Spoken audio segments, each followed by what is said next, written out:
안녕하세요. 소닉의 하루일지입니다. 자, 이제부터 소개해드릴 스피드런 가이드는요, 소닉 크로니클입니다. 블리치는 풀런에서도 딱히 쓰는 건 없고요. 대신에 크로니클은 내가 정말 해야 될 전투만 중점적으로 해주고, 상황의 적재적소에 맞는 전략과 아이템 사용, 이 정도가 메인이라고 보실 수 있을 것 같아요. 그래서 순전히 깡 암기라고 보시면 될 것 같습니다.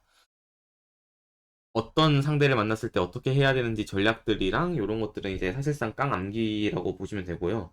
그냥 외우시면 돼요, 전략을.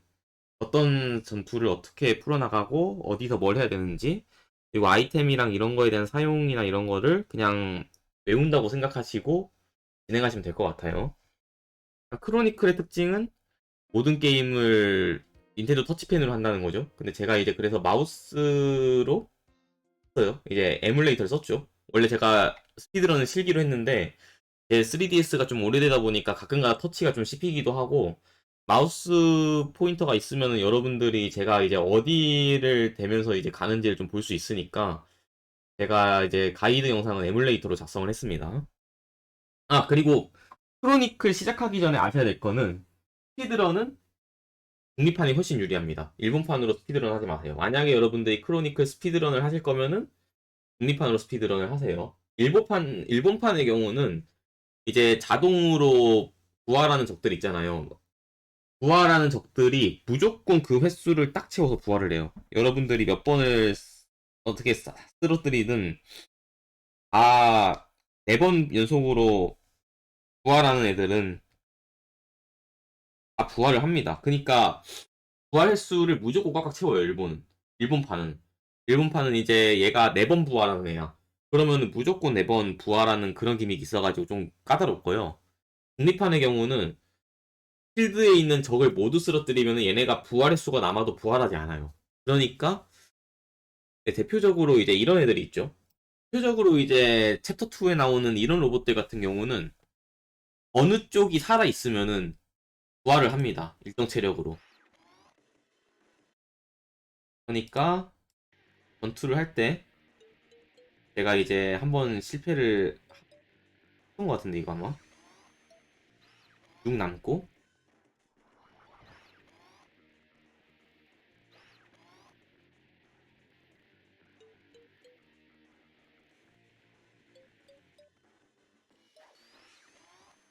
쓰러뜨리죠. 하지만 남아 있죠. 부활을 합니다. 이런 식으로 셀프 리페어가 돼요. 일정 체력을 가지고 리페어를 스스로 하는데 문제는 이게 북미판의 경우는 얘가 4번까지 리페어가 돼요, 최대. 그러니까 이 셀프 리페어가 4번까지 되는데 북미판은 이제 모든 적을 이제 한 턴에 다 쓰러뜨리면은 얘네가 더 이상 리페어되지 않아요. 아까 리페어를 한 번 했기 때문에 셀프 리페어가 3번 남았거든요. 그러니까 얘가 4번까지 리페어가 가능한 애예요. 근데 이제 필드에 모든 적이 쓰러졌기 때문에 더 이상 리페어가 되지 않습니다. 이게 북미판이에요. 근데 일본판의 경우는 횟수가 남아 있잖아요. 3번 남아 얘는 이제 한 번 했기 때문에 3번 남았고 얘는 리페어 4번 남았는데 이 횟수를 꽉꽉 채워서 일어나요. 이 상황에서 전투가 안 끝나요. 일본판은. 얘네가 리페어를 또 한단 말이에요. 북미는 이제 한 턴에 모든 적을 쓰러뜨리면 셀프 리페어가 발동되지 않지만 일본판은 셀프 리페어가 발동이 돼요. 어쨌든 횟수를 0으로 만들 때까지 셀프 리페어가 0이 될 때까지 발동이 되기 때문에 스피드런은 일본판이 굉장히 불리합니다. 따라서 북미판 팩을 구해서 스피드런 하시는 거를 적극 권장합니다. 일본판으로 크로니클 스피드런은 굉장히 불리한 점이 많아요. 그래서 일단 가이드 첫 번째 셀프 리페어 때문에 스피드런은 북미판을 구해서 하실 것. 일본판이 굉장히 불리하다는 거. 셀프 리페어 저 횟수 때문에 일본판이 굉장히 불리합니다. 첫 번째로 이제 아이템 사용 관련이에요. 아이템 사용. 자, 아이템 사용에 있어서 스피드런에 있어서 가장 핵심적인 아이템들을 좀 소개를 드리려고 해요. 첫 번째는 이제 록솔트입니다. 암염이라는 뜻이죠. 암염. 소금 바위 암염이라는 뜻인데 록솔트는 이 록솔트 같은 경우는 이제 3턴 동안 이 쇼트 피리어드라고 적혀 있는데 쇼트 피리어드라고 적혀 있는데 이게 3턴 동안 3턴이에요. 저 쇼트 피리어드가 한 3턴 정도 돼요. 3턴 정도 동안 이제 사용한 이제 대상자의 힘을 증가시켜요. 그러니까 공격력이 세지는 거죠. 왜 쓰는지 알겠죠? 딱 봐도. 3턴 동안 이 록솔트를 이제 사용한 캐릭터의 공격력이 세집니다. 근데 이 효과가 중첩이래요. 록솔트를 한 명한테 여러 개를 먹여가지고 이제 파워를 밀어줄 수 있는 거죠. 네, 이게 록솔트의 용도고 스피드런에서 굉장히 중요하게 사용합니다. 록솔트를 한 번 상점 들릴 때 한 11개 정도, 최소 11개는 사야 돼요. 그래서 빌드가. 이 록솔트가 진짜 스피드런에 있어서 핵심 아이템이라고 좀 말씀을 드리고 싶습니다. 진짜 얘는 진짜 많이 써요. 록솔트에 대한 설명을 네, 조금 이렇게 드릴게요, 일단. 어차피 이제 빌드에서 제가 이제 각 전투 동안 록솔트를 몇 번 써라, 몇 번 써라, 이렇게 당연히 얘기를 하겠지만, 일단 가이드에서 일단 록솔트가 굉장히 킵 아이템이다. 이거 중요하다.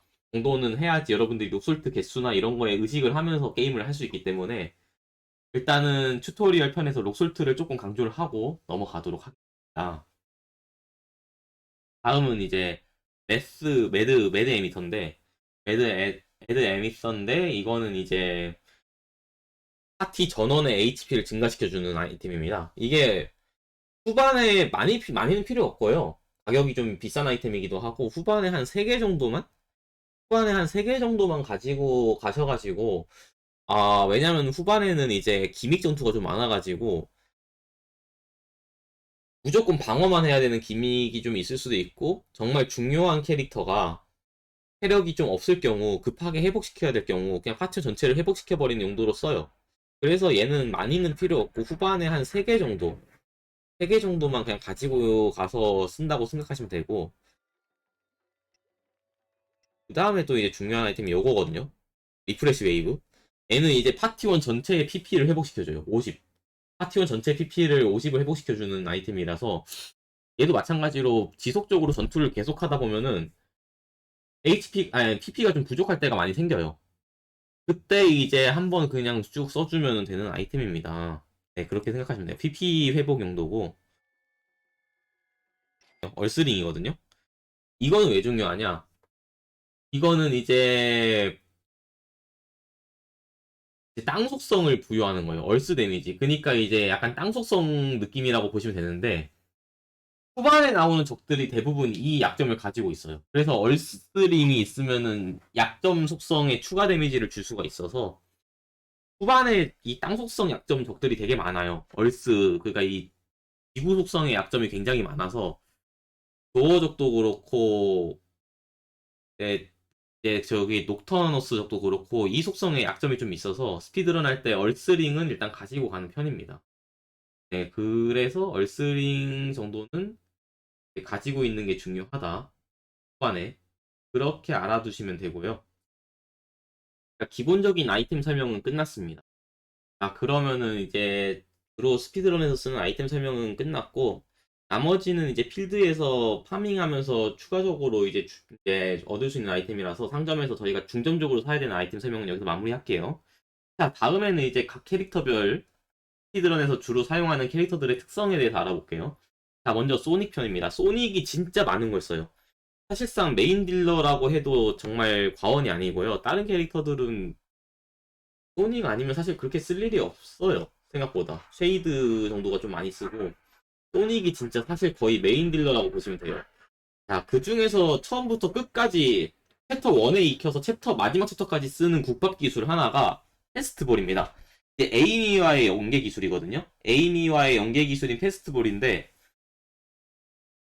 이게 4대를 때려요, 총. 그렇기 때문에 효과가 되게 좋아요.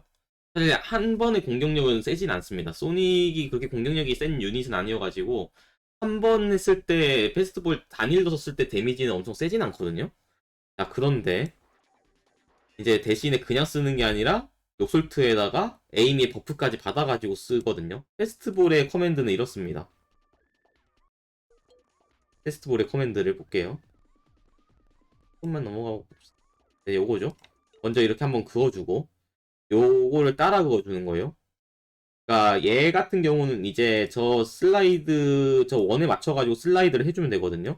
아, 근데 참고로 이거 참, 이게 파워무브 쓸 때 기본적으로 여기 안에 들어왔을 때부터 긋는 게 아니라 여기서부터 따라 그으셔도 돼요. 참고로. 이거 여기서부터 그어도 돼요. 이 원은 이제 실패하면 안 되는 범위를 나타내는 거고, 이 빨간색 이거는 실패하면 안 되는 범위고, 이 밖에서부터 얘를 잡아가지고 그어도 됩니다. 상관없어요. 이렇게 해도. 근데 얘는 이제 실패하면 안 되는 범위를 얘기하는 거고요. 이렇게 긋고, 이제 나오는 요 점은 터치, 터치, 터치, 이런 식으로 세 대를 때립니다, 총. 이게 패스트볼이에요. 이렇게 해서 세 번 데미지가 들어가는데, 네, 당연히 데미지가 세 번 들어가는 파워 무브다 보니까 괜찮아요, 되게.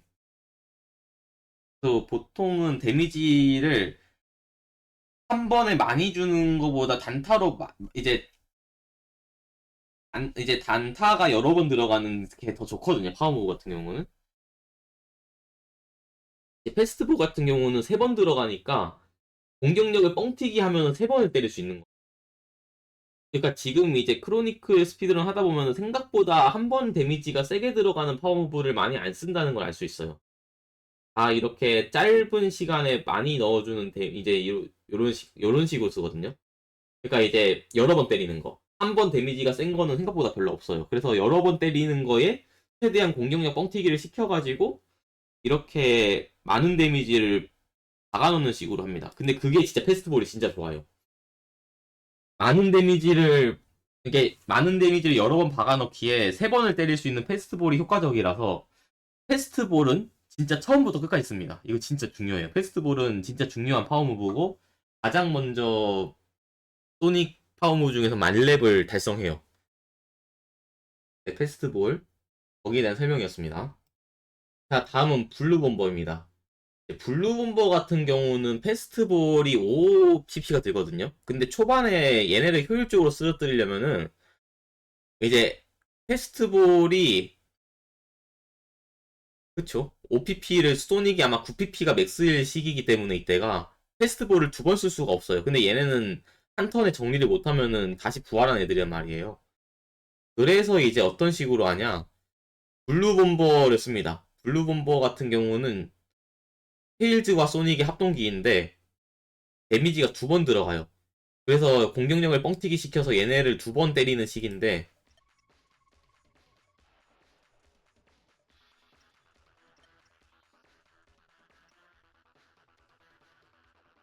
이제 에이미로 버프를 주는 거는 이건 에이미 파트 따로 설명을 할게요. 자, 블루본번 이제 공격력 버프를 받았고 블루본번은 아래에서 위로 한 번, 그리고 요렇게 한 번 더 긋는 게 두 번 나오고요. 그리고 이제 터치 두 번으로 두 대를 때립니다. 네, 요렇게 들어간다 보시면 돼요. 블루본번은 데미지가 아마 최대 100까지 들어갈 거예요. 50 이제 QT 저 나온 QT를 커맨드를 모두 성공하면 50씩 두 번까지도 들어가거든요. 그래서 얘네를 한 번에 쓰러뜨릴 수 있어요. 50씩 두 번. 물론 아까 페스트볼 같은 경우는 공격력 뻥튀기 시키면은 60씩 세 번까지도 들어가긴 하는데 지금은 페스트볼을 쓰기는 소닉 PP의 최대치가 네, 이게 안 되기 때문에 블루본버로 52번 때리는 방법으로 얘네를 처리한다고 보시면 됩니다. 이렇게 아래에서 한 번, 여기서 한 번, 한 번, 그쵸, 두 번.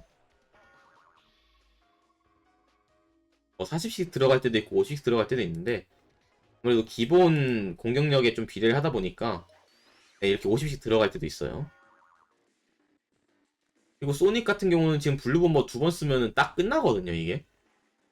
네, 블루본버 두 번을 쓰면은 딱 끝나는 상황이라서 패스트볼 두 번을 못 써서 얘네를 정리를 못 해요. 그래서 그렇습니다. 여기서 블루본버를 쓰는 이유가 패스트볼이 안 되기 때문에 블루본버를 초반에 좀 써줍니다. 이거 정도만 알아두시면 될 것 같아요, 블루본버는. 다음은 트리플 토네이도입니다. 트리플 토네이도는 이제 소닉, 테일즈, 너클즈, 히어로즈 멤버죠? 소닉 히어로즈. 이 소닉 팀 멤버들의 합동기인데, 네, 이거 같은 경우는 바람 속성이 기본적으로 있어요. 트리플 토네이도는 바람 속성 데미지를 기본으로 주기 때문에, 이렇게 비행하고 있는 적들한테 추가 데미지를 줄 수 있어요.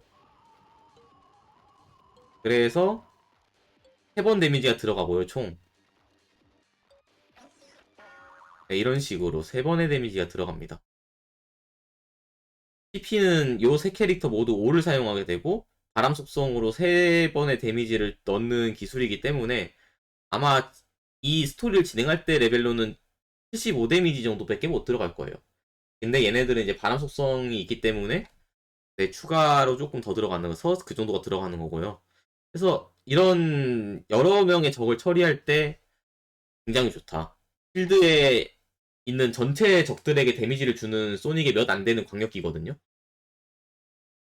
페스트볼이나 블루본버는 아까 다 단일기였잖아요. 한 명의 대상에게만 쓰는.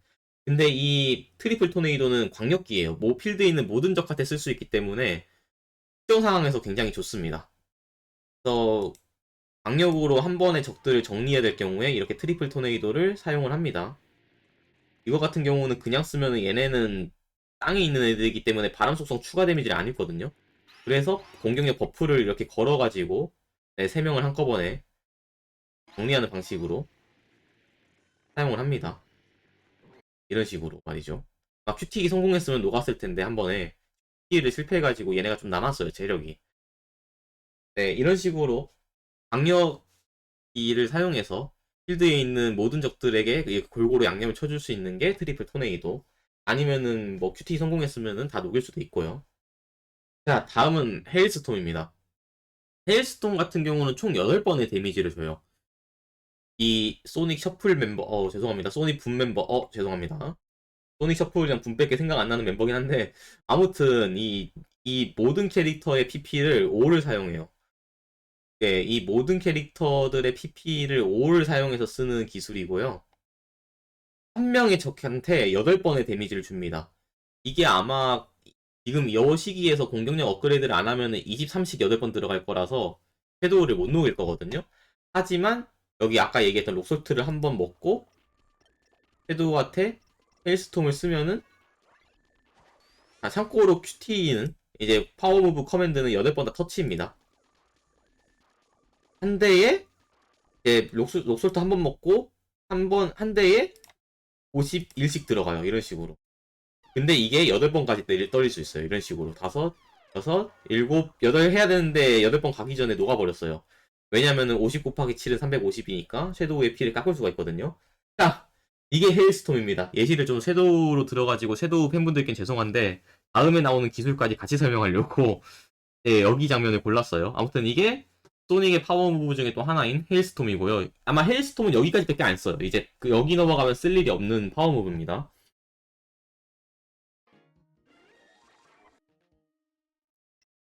자, 그리고 다음 X X로 읽는 게 맞나? X킥입니다.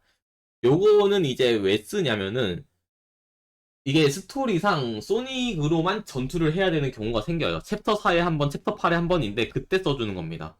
소닉 한 번으로 이제 해야 되는 소닉 단일로만 사용할 수 있는 그런 기술이고요.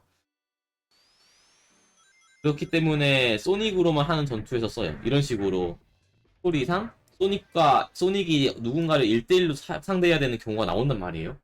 이때 효과적인 파워 무브는 당연히 혼자 쓸 수 있는 요거 X킥입니다. 이것 때문에 써요. 사실상 이런 단일 전투 때문에 데미지는 총 3번 들어가고요. 2번이구나. 2번 들어가고요. 2번.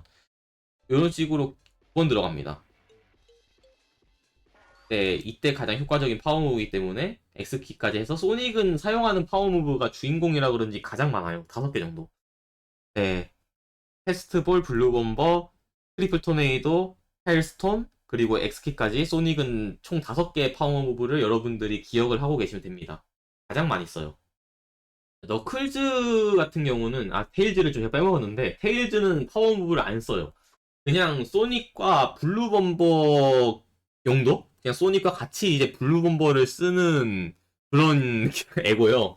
네, 그거 말고 테일즈를 쓸 일은 없을 거예요. 그냥 얘는 그냥 같이 있으면서 블루범버나 쓰는 애구나 정도만 생각하시면 돼요. 우리 머리 아프게 테일즈까지 공부할 필요는 없고요. 너클즈는 딱 하나만 알면 됩니다. 어퍼컷. 어퍼컷을 쓰는 경우도 챕터 5 전투밖에 없어요. 얘는 이거 말고는 사실 쉐이드랑 같이 에키드나 러시 쓰는 그런 셔틀이고요. 에키드나 러시가 더 중요해요. 쉐이드의 에키드나 러시가 훨씬 중요하고 너클즈는 그냥 이제 챕터 5에서 노엠을 쓰러뜨리기 위해서 그냥 어퍼컷 조금 잔디를 좀 더 넣는 정도? 근데 이거를 성공하면은 한 번에 녹긴 해요, 얘가. 제가 한 번 실패해서 그런데 성공하면은 한 번에 녹긴 합니다. 61 데미지 들어가거든요. 두 번 성공했으면 아마 원턴에 여기 전투를 녹일 수 있어요, 얘가. 어퍼컷은 바로 이제 너클즈 무조건 최대 데미지로 어퍼컷 올린 다음에 하시면 돼요. 그래서 너클즈는 어퍼컷 정도? 어퍼컷 그냥 단타거든요?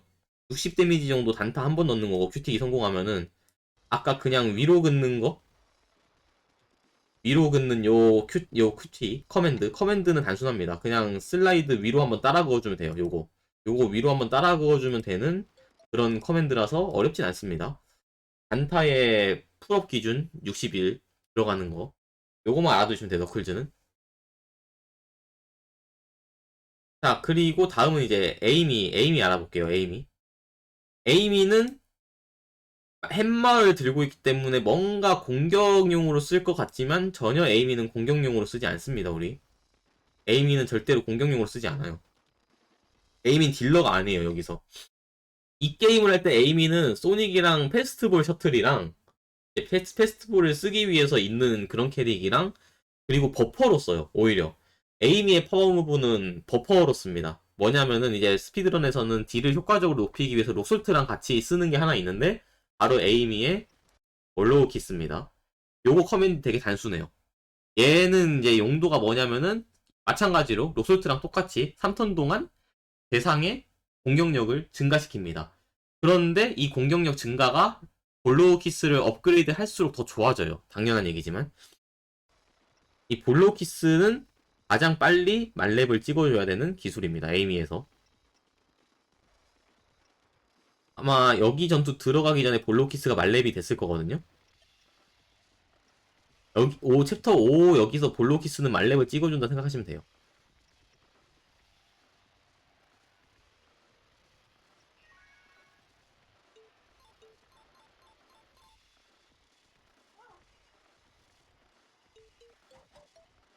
자, 볼로우 키스 커맨드는 간단합니다.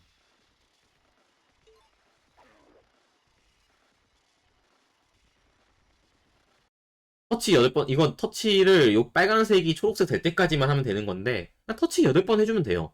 8번 땅땅땅땅땅 해서 채워주면은 볼로키스 나가고 공격력 업그레이드를 받습니다. 이런 식으로. 네, 이게 볼로키스는 이거밖에 없어요. 아마 이제 볼로키스가 어디 전투였지? 끝나면 아마 말렙까지 업그레이드가 될 텐데, 여기였나? 그쵸, 여기죠.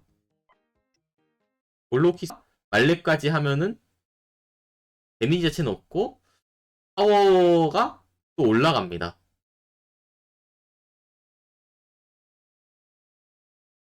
네, 이펙트.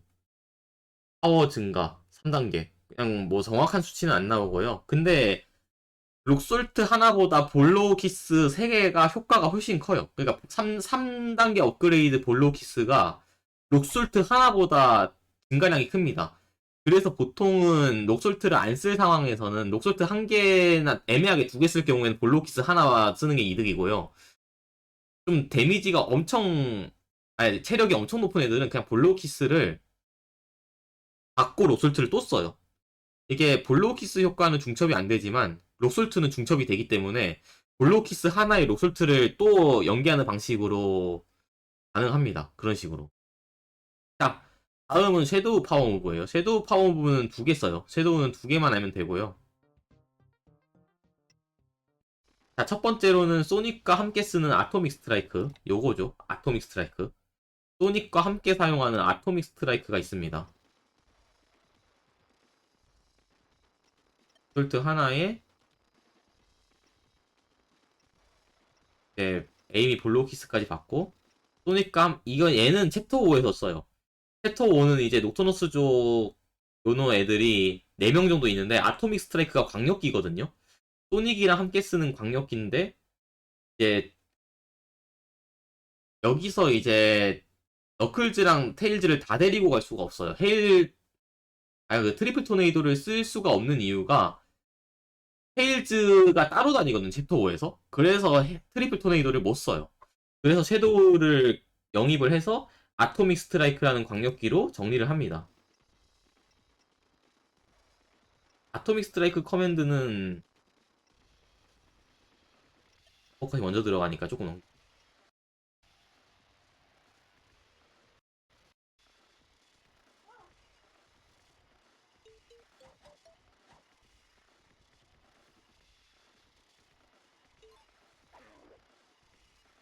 아토믹 스트라이크가 이제 들어갈 거고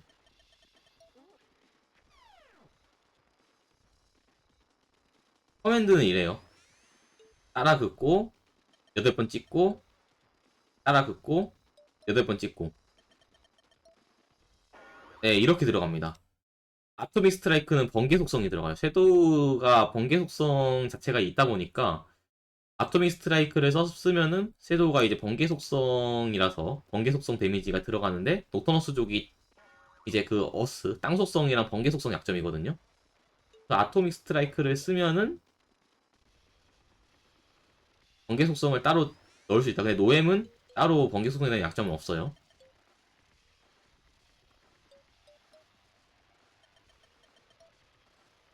네, 이런 식으로 살짝 남죠. 네. 섀도우의 파워무브 첫 번째 아토믹 스트라이크였습니다. 번개 속성 광역댐을 넣을 수 있는 네, 이제 파워무브라고 생각하시면 되고요. 챕터 5에서 사용합니다.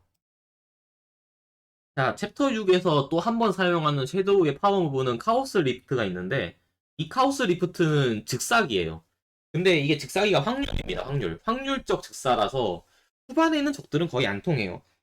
후반에 있는 적들한테는 이 확률 거의 안 터진다 보시면 되고 챕터 6에서 딱 한 번 사용하는데 요 에그 로봇 만났을 때 딱 한 번 사용하거든요. 근데 이거는 커맨드를 성공해야지만 그 확률대로 터지는 거고 커맨드를 실패하면은 그냥 실패해요. 무조건 성공해야 됩니다. 근데 성공을 해도 100% 확률이 아닌 게 문제인데 저 에그 로봇을 빨리 녹이기 위해서는 이 방법밖에 없어요. 에그 로봇을 빨리 녹이기 위해서는 이 방법밖에 없어서 자 문제가 있다면은 즉사기가 안 터졌을 때 여기는 리셋해야 되거든요. 이게 커맨드는 8번 터치하고 보여주면 돼요. 이러면 끝입니다. 근데 이걸 성공하고도 즉사기가 안 터질 수가 있어요. 이럴 경우에는 사실 여러분들이 빨리 하고 싶은 런을 리셋하는 게 맞고요. 다시 그냥 좀 더 기록을 잘 내고 싶은 런을 리셋하는 게 맞고 즉사기가 터지길 바래야죠. 사실 이게 크로니클 스피드런의 단점이자 RPG 스피드런 대부분 공유하는 문제긴 한데 확률 그러니까 확률이 안 터지면 RPG에서 좀 그래요. 내 즉사가 이렇게 터지면은 다행이다. 즉사기거든요. 네, 이렇게 즉사가 터지면 다행이지만 안 터지면은 뭐 그렇습니다. 아무튼 섀도우의 카오스 리프트였고 네, 즉사기인 대신에 커맨드 실패할 경우에는 그냥 안 터진다 보시면 되고 커맨드를 성공해도 확률이 터져야만 즉사가 된다. 이렇게 알아두시면 될 것 같아요. 네, 섀도우의 파워 무브는 모두 알아봤습니다. 그리고 섀도우는 챕터 6까지 쓰고 버려지는 애예요. 안 써요. 챕터 6 넘어가면 안 씁니다. 다음 비계 파워 무브예요. 비계 파워 무브는 두 건을 쓰거든요. 두 개를 써요. 일단 여기서 트리플 토네이도를 안 쓰는 이유가 얘네가 데미지가 트리플 토네이도를 쓰기가 조금 애매하거든요. 그리고 이때 아마 트리플 토네이도 자체가 아마 안 됐을 거고 이때 소닉이 트리플 토네이도 업그레이드 자체가 안 됐을 거거든요. 이 시기에. 그런 것도 있을 거예요. 그래서 목술트를 비카테 모두 몰아준 다음에 비카테 3개를 써주고 비기 쓰는 파워무브 첫 번째가 프로기레인 얘는 단타예요. 한 번 때립니다. 근데 광역 데미지예요. 한 번 때리는 광역 데미지인데 어차피 한 번에 안 녹아요. 지금 이 시기에서 어차피 얘네가 그 한 번에 안 녹기 때문에 두 번을 써야 돼요. 프로기레인 두 번. 성공하면 66 데미지 정도 들어갑니다. 실패했죠? 근데 30 정도 실패 한 번 정도는 실패도 괜찮아요. 한 번은 실패도 괜찮습니다. 어차피 얘네도 배널 이제 셀프 리페어가 있어가지고 다 안 썼으면 부활해요. 어차피. 그래서 한 번 정도는 괜찮아요. 아마 성공하면 이제 60댐 정도 들어갈 텐데 프로기레인이 커맨드는 단순합니다. 한 번 그냥 같이 그어주면 되는 거고 이렇게 하면은 네 60 데미지 정도 들어갑니다. 이렇게 모두 쓰러뜨렸기 때문에 끝납니다. 여기서. 이게 비계 파워 프로기레인을 알아봤고요. 단타 때리는 광역기, 한 번 때리는 광역댐이라고 생각하시면 돼요. 자, 두 번째로 사용하는 비계 파워 부분은 배러리 랩입니다. 배러링 램이고 아마 챕터 5까지만 이거 사용하고 쓸 일이 없어요. 얘가 빅은 챕터 5까지만 사용해요. 배러링 램 같은 경우는 단일 대상에게 주는 데미지고요. 커맨드는 터치 3번. 그러면은 이렇게 3번의 데미지를 줘요.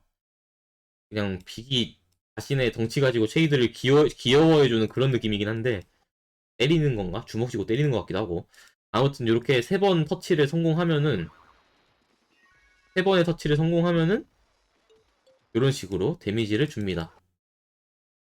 네, 이게 배러링 램이에요. 단일 대상에게 3번의 데미지를 주는 파워무브고 아마 요 전투에서 주변에 있는 녹터너스족들 정리하면은 쉐이드 혼자 남을 텐데 이 남아있는 쉐이드를 정리할 때 배러링 램을 씁니다. 자, 다음은 루즈의 파워무브를 알아볼게요. 루즈랑 에그맨의 파워무브인데 에그맨 먼저 하겠습니다. 에그맨은 사보타지를 써요. 쓸어내서 쓰는 건 이거 하나. 그리고 에그맨은 딱 이거 한 번밖에 안 씁니다. 자, 사보타지 같은 경우는 언제 쓰냐면은 로봇 대상으로 즉사 판정을 낼 수 있는 기술인데 당연하지만 이것도 실패하면 얄짤없습니다. 실패하는 순간 그냥 이게 커맨드 실패하는 순간 끝나요. 테일즈랑 사용하는 합동기고요. 이제 로봇 하나를 그냥 즉사 처리를 할 수 있거든요. 이제 루즈 같은 경우는 또 이제 듀얼 스톰 이거 하나 씁니다. 듀얼 스톰은 이제 광역기예요, 광역기. 그래서 이제 주변에 있는 얘네들 정리할 때 쓰려고 이제 듀얼 스톰을 쓰고요. 자, 그래서 이 전투는 어떤 시기로 진행되냐면은 에그맨과 테일즈의 즉사기로 가운데 로봇을 처리하고 나머지는 광역기를 조금씩 넣어서 얘네를 처리하겠다는 양옆에 얘네를 처리하겠다는 전략이에요. 일단 최대한 그렇게 하겠다는 전략이고요. 듀얼스톤 커맨드는 터치 3번 그리고 요거 터치 8번 이런 식으로 해서 광역기를 넣는 거예요. 이런 식으로 들어갑니다. 자, 이제 사보타지 차례인데 사보타지는 조금 커맨드가 어려워요. 이제 반시계 방향으로 터치를 따라서 하다가 마지막에 이제 터치 8번인데 이거 은근히 처음 하면은 당황하는 경우 많거든요. 생각보다 빨라가지고. 네, 이렇게 반시계 방향으로 따라가요. 이거 생각보다 빨라요. 이런 식으로 따라가다가 마지막에 터치 8번. 성공하면은 로봇 대상 즉사가 됩니다. 로봇 한정으로. 사보타지 커맨드는 좀 어려워가지고 이거는 네, 조금 여러분들이 어느 커맨드를 미리 알고 있어야 돼요. 조금 어려운 커맨드라 사보타지가.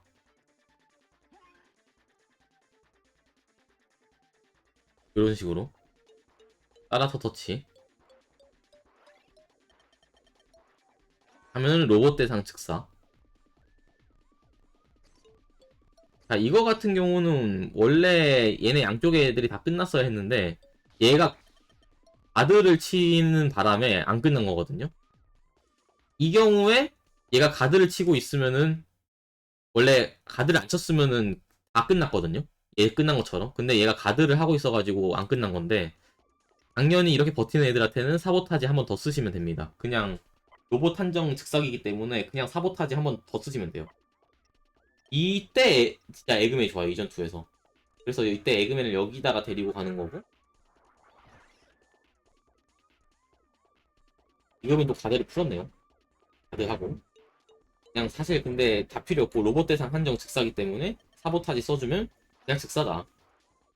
이렇게 에그맨이랑 루즈의 파워무브까지도 알아봤습니다. 마지막으로 크림입니다. 크림도 어지간하면 런에서 안 쓰는 애긴 해요. 크림은 그냥 이제 머릿수 채우려고 약간 영입하는 느낌인데 경험치랑 왜냐면은 크림이 치즈 찾아달라고 하는 미션을 했을 때 그걸 하면 또 경험치를 주거든요. 결국에는 메인 퀘스트가 아니라 서브 퀘스트를 하더라도 이 게임은 경험치를 받기 때문에 크림은 일단 퀘스트 셔틀이자 그냥 머릿수 채우는 용도예요. 그런데 이게 제가 크림이 최애여가지고 얘기를 하는 게 아니라 크림의 파워무브는 턴당 한 번밖에 사용할 수 없는 대신에 크림 자체가 한 턴에 한 번밖에 못 사용하거든요.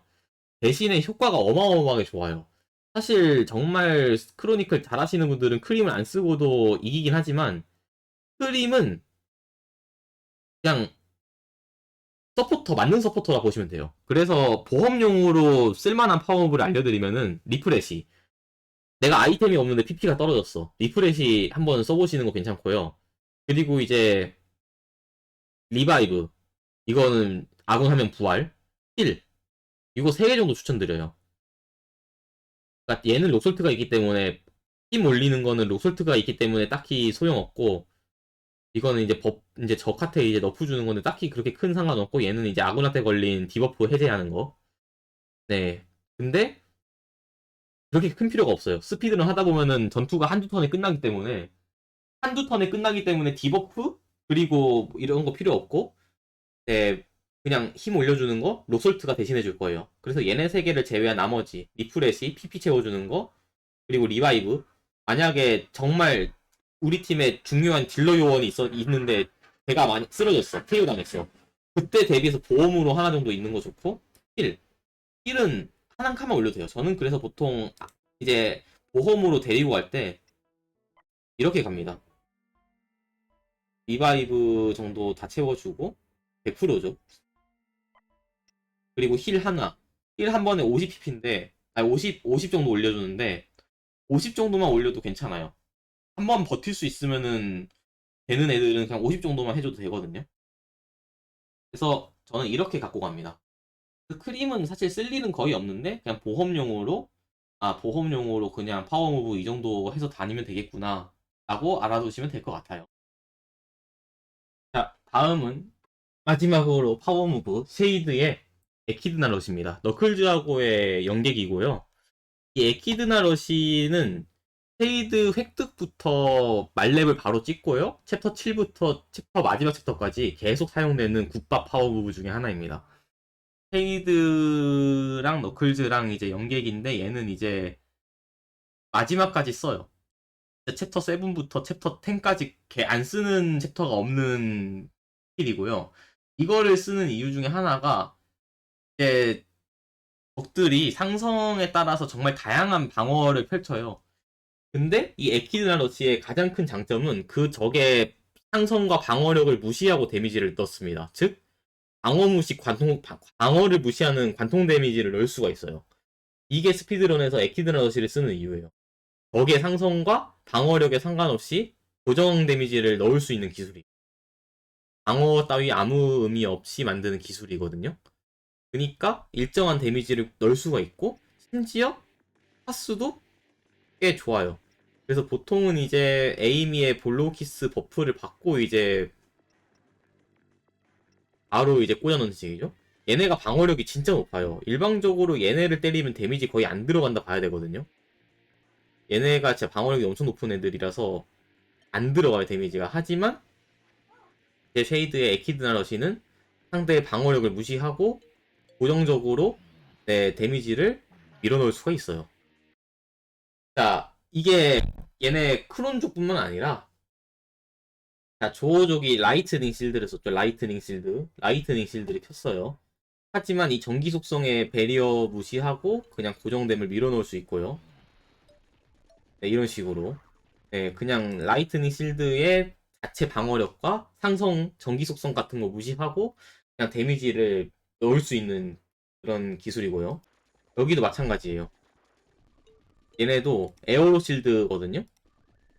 에어로 실드를 무시하고 그냥 방어력을 그냥 꽂아 넣을 수 있습니다. 그냥 다 실드 무시하고 넣을 수 있다. 모든 실드의 상성을 무시하고 그냥 데미지를 넣을 수 있다라고 보시면 돼요. 자, 에어로 실드를 켰지만 정말 아무 의미가 없어요. 에어로 실드 따위 정말 아무 의미가 없고요.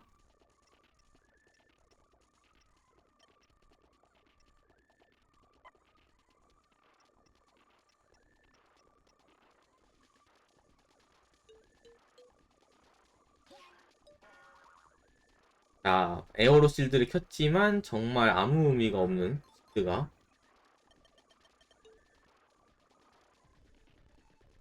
네, 아무 의미 없어요. 데미지가 그대로 244 들어가요. 정말 아무 의미가 없어요. 실드가.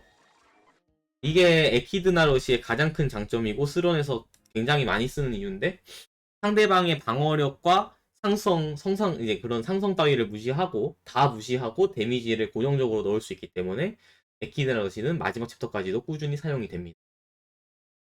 다음은 캐릭터의 능력치입니다.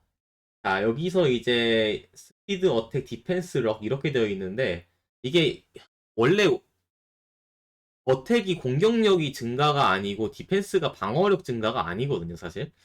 그래서 이게 진짜 어택이랑 디펜스를 올리면 안 돼요, 이 게임의 스탯은. 옛날에 모르고 이제 어택이랑 디펜스를 올리는 그런 경우가 있는데 사실 이 게임은 어택은 그냥 명중률? 그러니까 이제 치명타 확률이 올라가는 거고요, 사실. 디펜스는 회피율이 올라가는 거. 근데 그게 어차피 확률이라서 별 쓰잘데기가 없는 능력치예요. 그냥 이거는 올리지 마세요. 어택이랑 디펜스를 올릴 이유가 없어요, 이 게임은. 올릴 이유가 없는 게임입니다. 어택이랑 디펜스를 올릴 이유가 없고요. 스피드랑 럭만 올려주시면 되는데요. 먼저 소닉이랑 섀도우, 루즈에 대해 설명드릴게요. 자, 소닉이랑 루즈는 그냥 필요 없고 스피드만 올리세요. 소닉이랑 루즈는 스피드 위주로 올리시고요. 섀도우랑 에이미는 문을 2스택 찍고 나머지는 다 스피드에 몰빵. 자, 그러니까 스피드 위주로 올려야 되는 캐릭터는 딱 4명 있어요. 소닉, 섀도우, 에이미, 루즈. 얘네는 웬만하면 스피드 위주로 올리시고 이제 에이미랑 섀도우는 럭 2번만 찍고 바로 이제 스피드로 올려주시고 나머지는 그냥 럭키만 올리시면 돼요. 럭키 말렙 될 때까지. 그렇게 하시면 됩니다. 그 이유는 이제 빌드를 제가 설명드릴 때 좀 차근차근 설명드릴 건데 아무튼 중요한 거는 이 게임은 어택과 디펜스를 절대 올리지 마라. 얘네는 정말 쓰레기 스탯이다. 스피드와 럭키만 올리면 된다. 럭은 이제 스피드는 이제 중요한 게 뭐냐면은 필드에서 이동 속도 그리고 도주했을 때 속도도 증가하고 게다가 캐릭터의 행동 순서도 정해줘요. 그러니까 즉 소닉이 지금 보시면은 스피드가 소닉이 높잖아요. 소닉이 높기 때문에 소닉의 행동이 2번이나 앞에 오는 거예요. 캐릭터의 행동 순서도 정해줍니다. 에이미 스피드를 올리는 이유는 지금 여긴 살짝 이게 약간 꼬였는데 에이미의 스피드가 높다 보면은 무슨 일이 일어나냐? 저거는 살짝 꼬였지만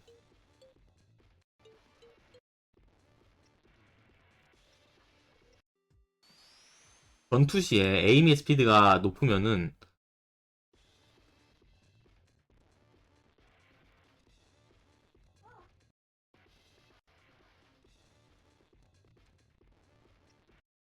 이제 쉐이드보다 에이미가 먼저 오는 경우가 생겨요, 이렇게. 근데 이게 뭐가 중요하냐면은 볼로우 키스를 받고 에키드라노시를 2번 쓸 수 있다는 거예요. 에이미의 스피드가 높으면은 에이미가 버퍼 역할을 할 수 있다는 얘기죠.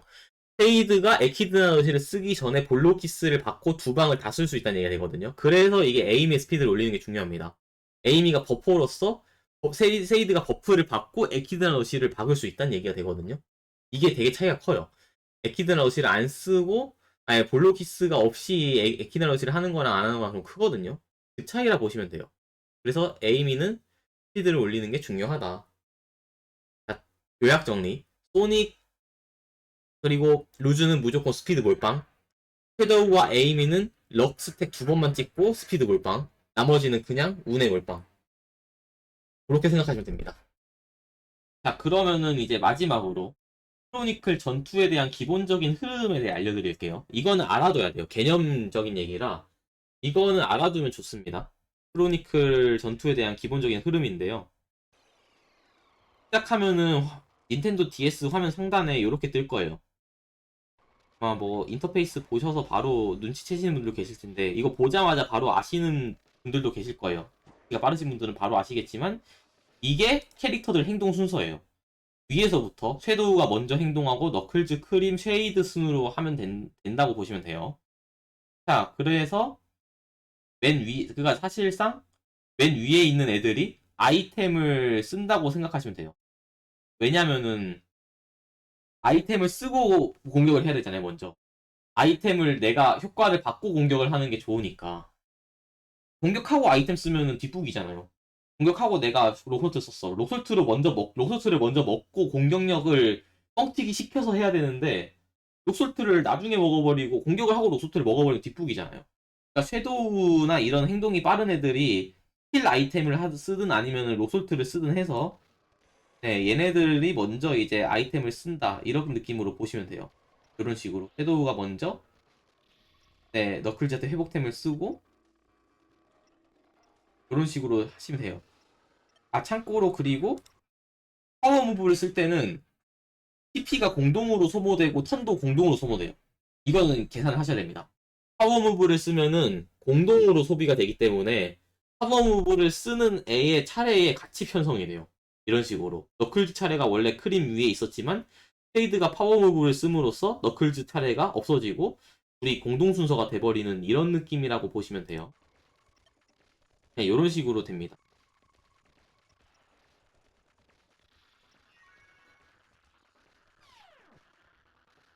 자, 이해가 되셨는지요? 그러면은 너클즈는 아이템 효과를 받아서 체력이 올라간 상태가 됐고요.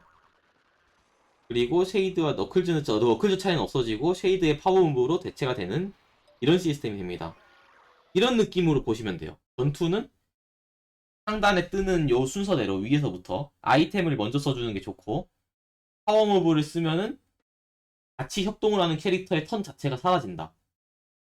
TP도 공동 소모된다.